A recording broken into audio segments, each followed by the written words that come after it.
Have you ever seen a chicken carry a farmer on its back? Neither had I, until the morning I met Mabel.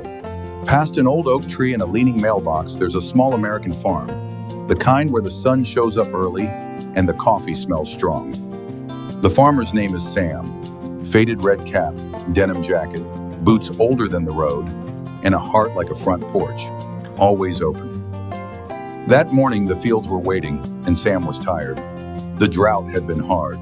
The kind of hard that makes the nights feel a little longer than they used to.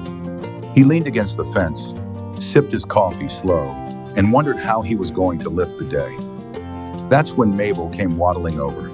Mabel was no ordinary chicken. She was big, golden brown feathers, calm dark eyes, a gentle giant who loved Sam because he always talked to her like she mattered.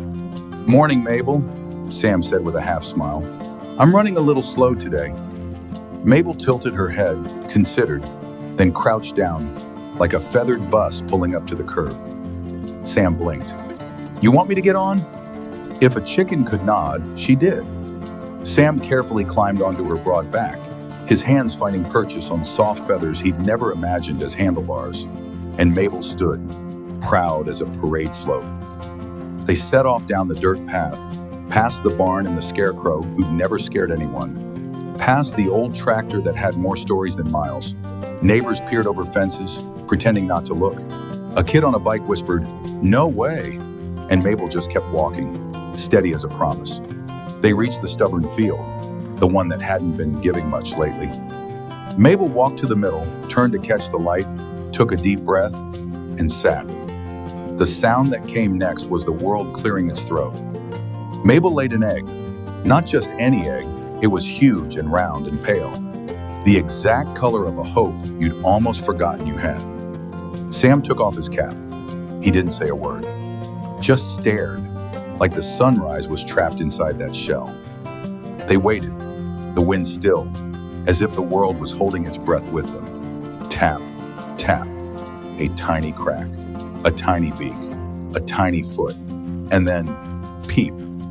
A little chick tumbled out, blinking at everything as if it were brand new, which of course it was. On its left shoulder was a tiny heart-shaped spot of color. Sam let out a laugh, the kind that makes your ribs feel light. "Well, I'll be. Welcome to the neighborhood, little one." Mabel leaned down, her eyes soft, and nudged the chick closer. For a moment, everything was exactly right. And then Mabel started to cry. Not loud, not dramatic, just a soft, hitching sound. The kind that sneaks up when your heart is full and a little bit scared at the same time. Sam knelt beside her. "Hey, what is it, girl?" Mabel looked at the field, at the chick, at the sky, then back at Sam, as if to say, "What if no one sees this? What if no one cares? What if the world just scrolls right past the miracle we made today?" Sam took a slow breath and put a hand gently on her wing. "People care more than you think," he said. "Sometimes they just need a little nudge." So Sam looked right at you. Yes, you, the one listening in your kitchen, your car, the break room, or on the bus with your earbuds in. "If you're with us," he said, his voice steady and kind, "leave a little sign so Mabel knows she's not alone. Give it a like, a follow, or a subscribe, or just a little comment that says, 'I see you, Mama Hen.' Because on farms like this, and on streets like yours, little miracles happen every day. And when we notice, it matters." The chick peeped again, brighter this time, and Mabel's tears slowed.